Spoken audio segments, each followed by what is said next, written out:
Radio. This is Pet Life Radio. Let's talk pets. Cat lovers and feline friends, it's time for Adele Park's Quirky Catnips. Today on Quirky Catnips, we're airing a chapter of Quirky Cat Goes Splat by Adele Park. This frightfully funny tale is narrated by the ever-so-snarky Skitters the cat. Find out what happens when Skitters goes cattywampus for a kitten named Harriet. Tune in each week to hear a new chapter of Quirky Cat Goes Splat, only on Pet Life Radio. Meow Kitties! Audio Recording St. George presents Quirky Cat Goes Splat. Written, produced, and edited by Adele Park. Narrated by a full cast. Splat! Meow, bitches. Twisted Tales by Skitters the Cat. Part 3. Veterinarians have butt fetishes. How else can you explain why they insist on sticking something up an animal's keister, especially when it's obvious the problem lies elsewhere? Both times I was sent to the kitty ER, I received a royal ass probing. As if the crushed paw on the first trip and the bruises and lacerations the second time weren't painful enough. Dogs don't seem to mind this treatment. I swear, they'll wag their tails at anything, even when they've got a yardstick crammed up there. My theory is veterinarians do this just to establish who's the boss. Since small animals like cats can't defend themselves against this type of anal blitzkrieg, we have to lay there and just take it. On the subject of butts, have you noticed the only cute ones are attached to the back end of felines? Mine is a perfect star, discreetly covered by my lusciously striped tail. Dog butts, on the other hand, look like an image of Homer Simpson dressed in a fur coat. Why dogs constantly lick their own caboose must be an inside joke. What I can't understand is why humans tolerate this behavior. Don't they have the ability to escape an examination that is taking a turn for the worse? And what of the doctors who perform these nasty acts of intrusion? To my chagrin, I've had the opportunity to meet one such person. On the surface, Scotty Sphincter appears to be a docile man. Thankfully, this rectal surgeon doesn't seem to have a thing for cat butts. I met Harriet, the kitten of my cotton candy dreams, at an Easter egg hunt hosted by Scotty. He had purchased Legacy Grove, the place where I once lived with my first human, Nancy Neptune. It was a brilliant, deliciously crisp spring morning. Eggs and treats had been scattered throughout the orchard. I normally don't like to be up early, but this being a holiday, I thought it was only proper that I put in an appearance. Harriet, sensing a smorgasbord of delectable snacks, had come over to forage in the fields. What she found instead was me, the new love of her life, along with a few hard-boiled eggs none of the children cared to eat once they'd been found. Chapter 3. Scotty Sphincter. The last thing I want to do is squander my summer slicing and dicing people's rectal cavities, especially while I'm simultaneously fighting a jackass named Drew Compton. I was okay with spending my weekends jamming at Rectal Fest, but I hated the idea of being away from my gorgeous new bride. I gave up living a secret life for Lent, even though I'm not Catholic. My newfound transparency only lasted long enough for me to get remarried. Now I'm back to sneaking around, hiding things from my kids and wife. Life as an outed rock star can be rough. Trying to pay the bills for my rock star lifestyle is even rougher. In the marital arena, I've got the full Monty. On the one hand, there is Blue, my smokin' hot wife of less than a year.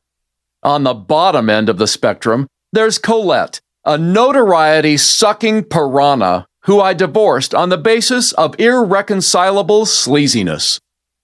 Because of number 2, my life is once again in the toilet. I thought if I paid Colette enough money, she'd find someone else's life to tank. But no! Colette is going to keep freight hopping the fame train until she derails everyone, including her own children. Lexi, my 13-year-old daughter, naively clings to the notion that Colette is a misunderstood mother who is just trying to do the best she can. Of course, she's seen the photos, which prove otherwise, but Lexi has a tender soul. Brandon, my 15-year-old, not so much. He's old enough to choose the amount of humiliation he's willing to swallow. Colette's decision to appear on Celebrity Cougars wasn't something Brandon was going to digest easily. He doesn't even know the half of it. A few weeks ago, I was notified by a law firm in Connecticut that I may be facing a paternity suit. From the beginning, I was suspicious of Colette's pregnancy with Brandon. I'd had a heart-wrenching crush on Colette all through high school. When she took a sudden interest in me during a break from med school, I pounced in every sense of the word. You don't have to be a doctor to be able to count the weeks in a woman's pregnancy. I knew there was a good chance Brandon wasn't mine, but to make sure, I discreetly had some blood tests done at the hospital. I didn't get the news I wanted, but I signed the birth certificate anyway.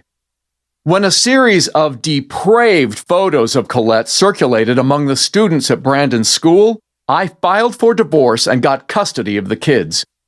Even though I'd rather lick boogers off the bottom of a first grader's desk than deal with Colette, I do think it's important for my children to have some kind of relationship with her. Not that I trust her alone with them. I insist that Colette's parents be around when the kids visit. Then Colette decided to go on Celebrity Cougars. Before they'd even released a trailer teasing the show, the paparazzi started badgering my family. Because of this, Brandon is refusing to spend the summer with Colette, and I'm backing his decision. Brandon is unaware of the paternity suit, and I'm busting my patootie to keep it that way. My divorce from Colette hemorrhaged my bank account to nearly lethal levels. At the time, I was willing to agree to anything just to get custody of the kids. To be fair, Colette wasn't the only one who racked up this appalling amount of debt. I'm quite persnickety when it comes to anything involving my band or my studio, so I have a habit of spending large.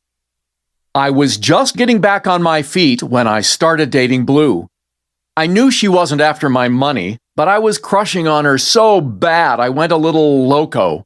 I didn't pussyfoot around when it came to my proposal. I bought a mammoth-sized diamond and orchestrated a glorious surprise party in the ballroom at the Diamonds in the Desert Casino. One of Blue's favorite movies is an aquatic comedy called The Incredible Mr. Limpet, starring Don Knotts. I thought it would be a cute theme for my event. Like The Incredible Mr. Limpet, I have a tendency to go a little overboard. My under-the-sea wedding proposal seemed to put a finer point on this. Meredith Andrews, owner of Diamonds in the Desert, tried to get me to scale things back, but I was on a bender. Professional actresses, dressed as mermaids, were brought in to serve hors d'oeuvres. A string quartet was on hand to serenade Blue during the proposal. Even the decorations were decadent. Dozens of cylinder-shaped aquariums sat on freestanding pedestals. I had the walls and ceiling covered in shimmery, seafoam gauze shaped like waves. The whole place looked like an underwater lagoon. Completely ignoring my financial missteps of the past, I splurged on every swanky detail. I spent more than $1,500 just on bubble lights for our guests to hold when Blue was brought in. The string quartet was definitely worth the money. While they played, I kneeled on the floor with the ring box. Blue was so stunned her whole body was shaking. I had a hard time getting the ring on her finger. This was just the start of me putting my money where my mouth is, though I'm not sure who I was trying to impress. Blue and her twin, Moon, were born on Halloween. A few days after my proposal, we went to a big party at Gecko's Gulch, Moon's house outside of Naval, Utah. I felt like $1,000,000 when it was my turn to give Blue her birthday present. I waited until my kids and Moon's twins passed out their gifts before handing over mine. It didn't look like a big deal, beyond a card and a fancy envelope, but tucked inside was the deed to Blue's old house at Legacy Grove. She truly wasn't expecting this. My entire body lit up as I watched Blue holding the deed, unable to say anything at all. I had ulterior motives when it came to buying back Blue's old house. Ever since revealing my identity as a member of the rectal surgeons, our privacy has been seriously compromised. I wanted a place for our family to get out of the spotlight. Legacy Grove fit the bill. Blue had lived there during the years she worked as a novelist. Moon's husband, Randall, bought the place when Blue moved out and turned it into an orange sherbet factory. Randall has always been a tad fruity, so I had a hard time picturing him in the manufacturing business, even one that made orange ice cream. Randall has now moved on to being a hairstylist, a job that's far more suited to his flamboyant personality. For a few months last year, Moon allowed our mutual friend, Nancy Neptune, and her scratchy cat, Skitters, to stay at Legacy Grove. Within days of moving in, that hissing hairball had ripped the place to shreds. Despite this, Nancy somehow managed to pawn Skitters off onto Moon's twins when she landed a job in New York. I surmise Skitters has since undergone a grand reformation because Gecko's Gulch is still in one piece. It would be hugely unwise for Skitters to tangle with Moon. Blue, incidentally, can't stand Skitters.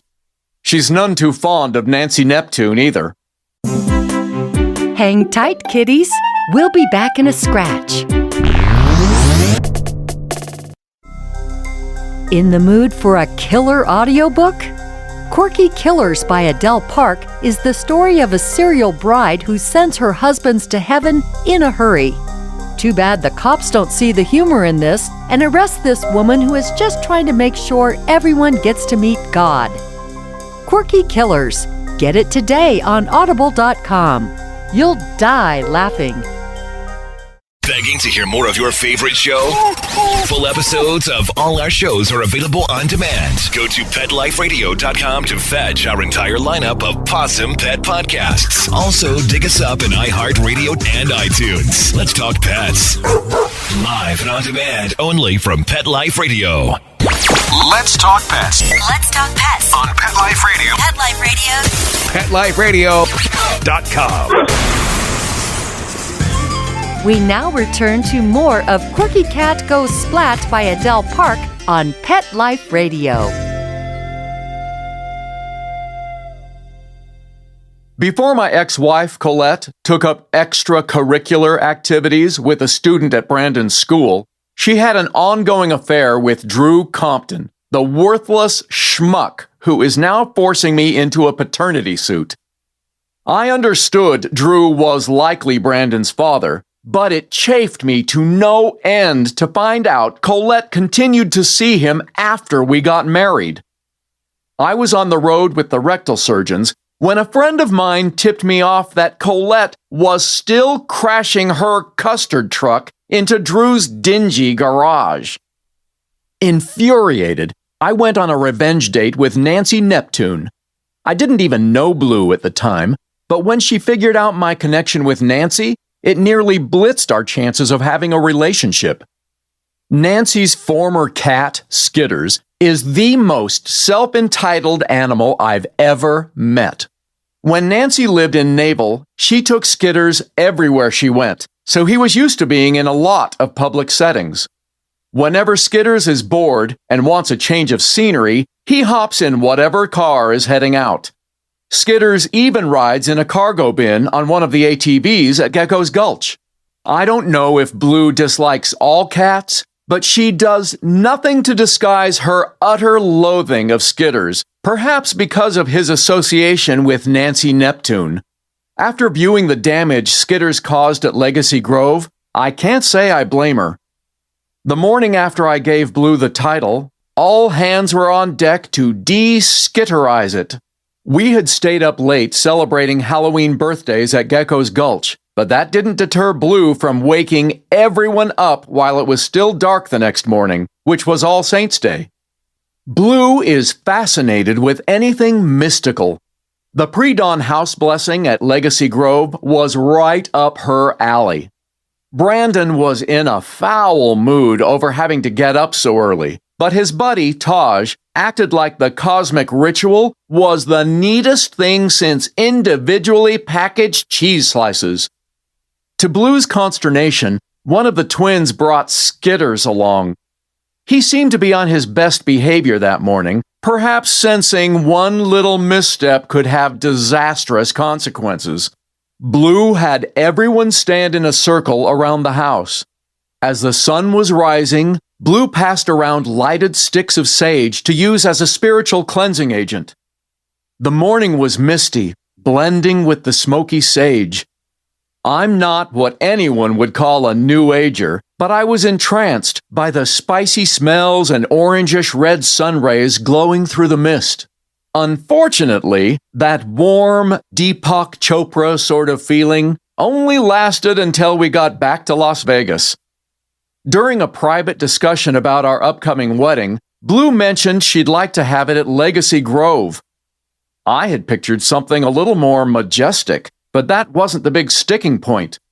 I was eager to cash in on Blue's agreement to marry me and didn't want to wait until Legacy Grove was livable.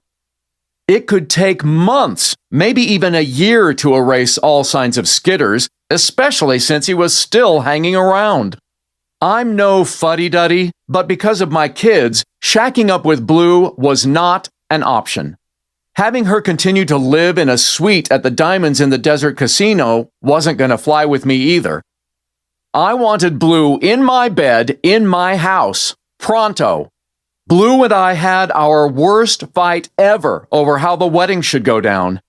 It seemed like a lousy way to start off our new life together. In the end, I conceded to a late December wedding at Legacy Grove, followed by a simple reception at Gecko's Gulch. It was hardly what I envisioned. So many people had been involved with the proposal that I was worried it would look like I was cheaping out. Blue was marrying a rock star, but she sure didn't know how to party like one. Decimating my wedding plans wasn't the worst of it. With the precision of a surgeon, Blue sliced into my heart about the ring. Apparently, it was too big. What? Was she freaking kidding me? My ego was rupturing. If I wasn't a doctor, I would have been spooked by the physical symptoms this conversation was causing. My heart pounded wildly, then abruptly downshifted to a pace that was near cardiac arrest. My hands and feet went numb, and my left eye twitched, spastically. Blue hadn't been wearing her ring when we went to Gecko's Gulch, claiming she needed to have it sized, more like downsized. I felt like a cinder block had been dropped on my head when Blue asked to return the ring, politely using the word gaudy. She was crying when she said it, so what could I do? We spent nearly every weekend after Halloween at Gecko's Gulch preparing for the wedding. The compound is flanked by the polygamist community of Zion Flats to the north and the Mormon city of Naval to the south. Due to these socially undesirable neighbors, Blue's sister relishes company from the outside world. For this reason, we felt comfortable inviting the Wakefields to join us at Gecko's Gulch. During the day, Brandon, Taj, and his dad, Tom, helped me clean up the yard and orchard at Legacy Grove. I hired some men from Naval to paint the outside of the house and rehab one of the bathrooms. The rest had to wait. The wedding turned out way better than I expected. Blue made it into a 2-day family affair that left everyone buzzing with happiness. My kids were happy, I was married to the woman of my dreams, and the band had recorded a killer comeback CD. My ex-wife, Colette, wasn't going to stand for it. She could suck the life out of a cactus. Things were going so well, it took all the fun out of my plans to go on tour this summer with the rectal surgeons. I detested the idea of leaving my bewitching bride for even 1 second, but I needed to protect my family from a few things that were threatening to crush us all. I'm not just talking about the obscene amount of debt I had once again racked up, but also this situation involving Drew Compton, Brandon's biological father. It galls me to have to refer to this stool softener as Brandon's father. Colette never adhered to any rules of engagement when it came to doing battle with me as a spouse.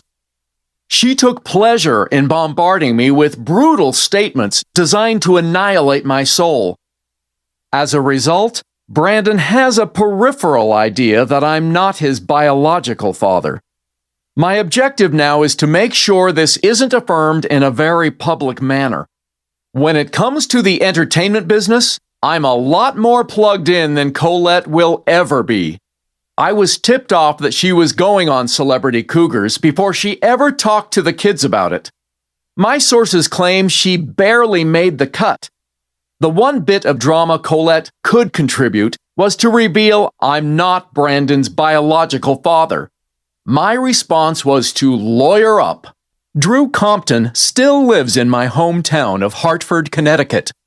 My goal this summer is to flush out this knuckle-dragger so he'll stop bothering my family. Colette was awarded our Hartford McMansion in the divorce. The first thing she did was take the equity out. Then she listed it, even though the housing market was collapsing. I knew Colette would snatch whatever offer she got, so I privately submitted a lowball bid and won. I just couldn't stand the thought of losing all the money I'd invested in this vulgar, gold-gilded monstrosity. I hated the idea of moving back in and was searing with resentment over the extra work I'll have to do to pay for it. Rectal Fest only happens on the weekends, so I was frantically trying to make up for lost money by seeing patients at my old clinic in Hartford. The stage productions for Rectal Fest are so over the top, we barely break even. I sincerely hope fans of the rectal surgeons really dig Love and Life on Uranus, because digital downloads and CD sales are the only way to slide into the profit column. In an effort to expand our market, I hired Blue's old boyfriend to be on the promotions team. Stephen Finch is a self-proclaimed ganjapreneur and notorious skirt chaser. Stephen is his own best customer at a medical marijuana dispensary he operates in Boulder, Colorado. None of the guys in the band smoke pot, but most of the roadies do, so having Stephen around is handy in a number of ways. My favorite being that he's willing to help me put the screws to Drew Compton. Of course, Blue doesn't know anything about me hiring Stephen or taking on yet another house payment. The thing that's really got my knickers in a knot is the idea of visitation.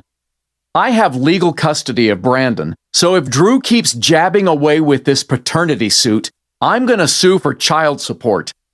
Roasted pigs will fly before he'll ever cough up any dough, but Drew needs to know I'm not screwing around here. There is no way I want this cretin anywhere near my son.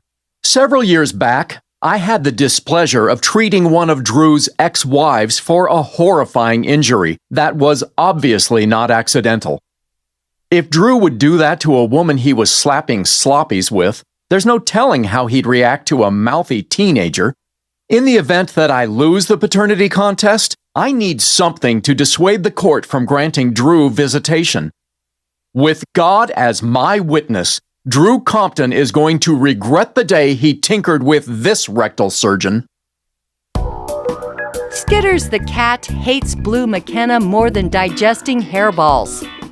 That's why he's especially irked to find that even in death, Blue won't give him a break. Adding insult to injury, Skitters is the only one who can help Blue find her way out of a hellish nightmare involving the DMV. Skitters can't get in a decent nap until he helps Blue cross over. And that's the rub. Get all the scratchy details in Quirky Cat Gets Ghosted by Adele Park. In case you haven't noticed, you've been ghosted. Quirky Cat Gets Ghosted. Get ghosted today on Audible, Downpour, and Spotify. Meow Kitties. Let's Talk Pets every week on demand, only on PetLifeRadio.com.